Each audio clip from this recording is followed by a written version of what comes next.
Welcome back, nerds. Fino here with a guide for the Teslafest Giga Coil. Much like the Mega Coil, it's a series of old challenge quests that you need to complete under tower rules. No friend supports, and you can only use each servant once. The fights in this coil are significantly more onerous, and the finale isn't a walk in the park either. But there are silver bullets, strategies that let you clear these battles, either with ease or without committing to many generic power picks. So let's see if you won the servant lottery. First up is the Kotarou fight from the Las Vegas summer event. This one is a huge pain. Kotarou's massive health pool means you either need to commit some rocket fuel or prepare for a long, grinding battle. If you can, I'd recommend doing this with a full frontline consisting of an offensive caster, a healer, and someone to buff your defense. On stream I did this with a combination of Xuanzang, Asclepius, and Mash. However, solos of this fight are also feasible, though you have to engage in a bit of fuckery. The silver bullets for Kotarou are a combination of Tamamo no Mae and the Holy Shroud of Magdalene. That craft essence grants you a persistent 30% defense against melee enemies, and in combination with Tamamo's shapeshift, you can effectively nullify Immortal Chaos Brigade. The catch for this simplicity is that you forfeit the event damage CE, so this fight takes absolutely forever. That's why I'd recommend running an offensive caster and Asclepius anyway. They aren't there to make the clear possible, you just need them to shave off a few dozen turns. My Assclap is equipped with Vessel of the Saint, one of the few times it's ever been useful, but you can just use the Atlas Mystic Code's Cleanse if you get skill sealed at the start. Summer Charlotte is the ideal attacker for this strategy since a highly upgraded one can get 80% charge on turn 1. With Asclepius' party charge, that's an immediate NP on turn 1. If you don't have her, try using one of the other self-charging casters like Xuanzang, Izumo no Okuni, or Ilya. You want to blitz through the first bar, using Tamamo in her proper supportive function. Once the first clone spawns, you should do everything in your power to take it out before your attacker dies. The main threat to you is when Kotarou and his clone have desynced Noble Phantasms, since that can overwhelm your defense. Once your frontline gets wiped, you're in for the grinding phase. It'll take a while, but with the right command codes, you can get a very stable arrangement. Here are the most important ones. White Vessel's Command Seal to remove Immortal Chaos Brigade's Confusion debuff, Mirror of 8 Leaves to prevent Kotarou's special stun skill, and Good Wife Wise Fox to amplify your healing. For the rest, fill your cards with healing codes or other forms of utility. You don't necessarily need to have every code to survive, but they increase your margin for error so you're less likely to reset 30 turns into a 60-turn fight. The big shit your pants moment is going to be in the final phase when Kotarou summons his second clone. It's essential that you take it out as quickly as circumstances allow. If you have special tools to survive consecutive NP turns, like the Atlas Invulnerability, you should save them for this situation. Using your charge drain on the main Kotarou will also buy you some time. You can also use this to force them to NP on the same turn, in which case you can lean on Shapeshift. Once the clone is gone, sit back and grind your way to victory. The second battle is the Akihabara Explosion Challenge quest. This one is a 3-wave encounter, but you can exploit the fact that with one exception, all the enemies are in cavalry classes. There are two big pressures in the early waves. First is that Blackbeard accumulates a number of attack buffs as he trades in his guts to his helper. You can kill the mate to stop this, but that just means you need to pop as many gut stacks the old-fashioned way. So you want to buff Purge just to remove the attack stacks along with his regular skill guts. The second pressure is that Jineko in Wave 2 has 10 Invuln stacks, so you want someone with Invuln Pierce to expedite that process. That brings us to the silver bullet for this fight. Alter Ego Kiara. Her self-sustain, buff Purge, and Invuln Pierce let her deal with all the gimmicks except one. During the final phase, Osakabehime summons Dojin enemies that charm when they attack you. If you come in without some way to cleanse that off, being hit by this is effectively a game over, since they can reapply the charm before you get to move. So just remember to KO the books as soon as they spawn. Oki herself is a very low threat enemy, and even if she gets her Noble Phantasm off, you can just purge her buffs for an easy knockout. Just be aware that Alter Ego Kiara is infamous for a poor NP gain, so play around your arts cards whenever you can. Round 3 pits you against Mysterious Heroine XX, a throwback to Saber Wars 2. Thank fuck they picked this fight. Imagine having to run a gauntlet and finishing with Dark Round Shadow instead. That said, this one is a pain in its own right. XX likes to force taunt your units and inflict them with nasty debuffs. During phase 1 she'll pair this with a stun. She also has a substantial defense buff to frustrate your progress. If you have Sherlock, he's great for countering both this effect and her Invuln skill. He's not the silver bullet, but he'll make your run way more consistent.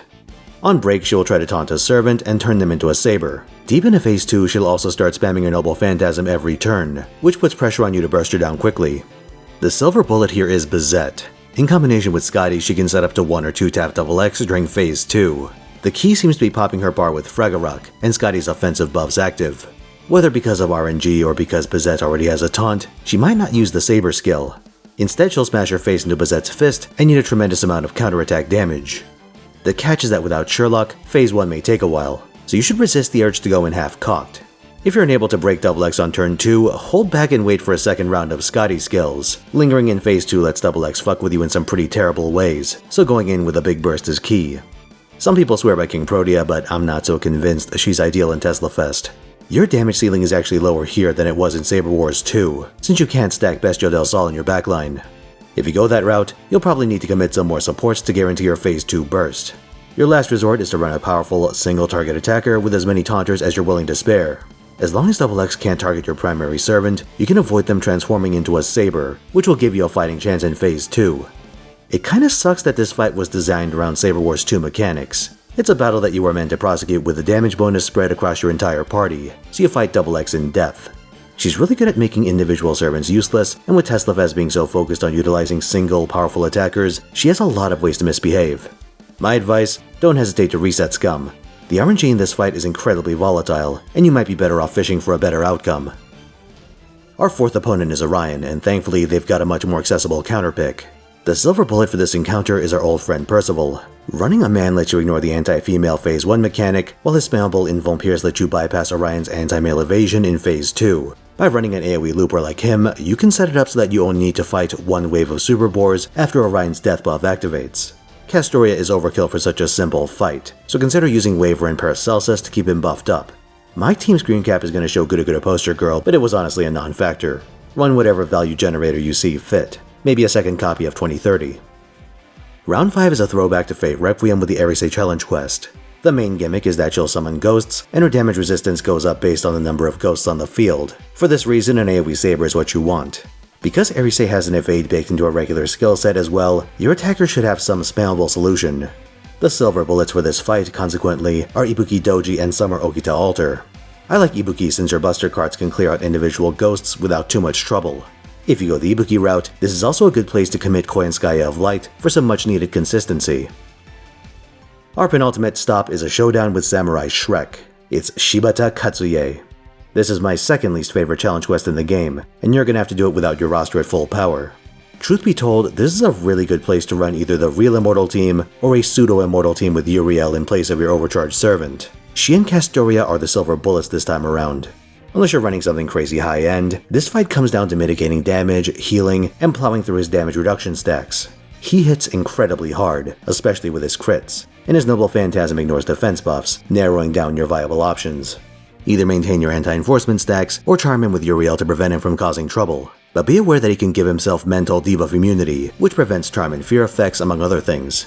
The latter is going to make Van Gogh runs very inconsistent, so I'd be wary about running her here.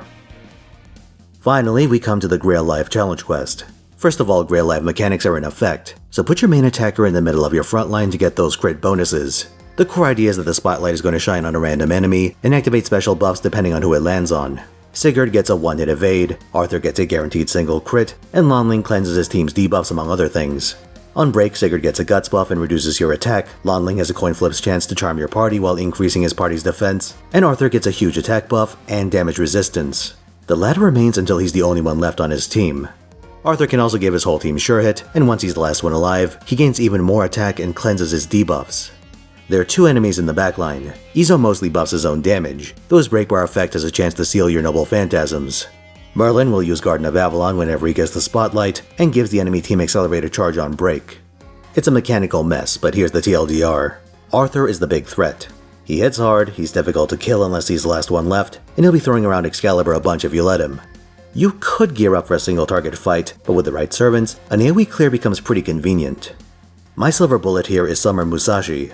Not only does she deal with the mishmash of classes, but her Noble Phantasm has a chance to NP seal enemy sabers, which helps to gum up Arthur's offense. You do have a few things to worry about. If you follow my strategy, you'll be running low on charge supports by this point, so maybe you have Reynes, Nero Bride, or even someone like Miu left in the tank. Or you might not have any of those, in which case you'll just have to throw in whoever's left. The upside is that the health values in this fight are relatively low for a challenge quest, so if you can navigate the mechanics, you still have a decent shot at victory. For alternative main attackers, consider Jean Archer and Zenobia for your AoE needs, and Super Orion if you'd prefer to take the single target route. Most of the troublesome enemies in this fight are sabers, so running a strong archer will give you better odds. Alright lads, those are my silver bullets for the Giga Coil. How many of these teams were you able to run? Or do you have some silver bullets of your own? Let me know down in the comments, and come watch me at twitch.tv/Finotaisen where I'll be streaming this week. You especially want to stop by on Sunday when I'll be doing something very, very nasty. See you there.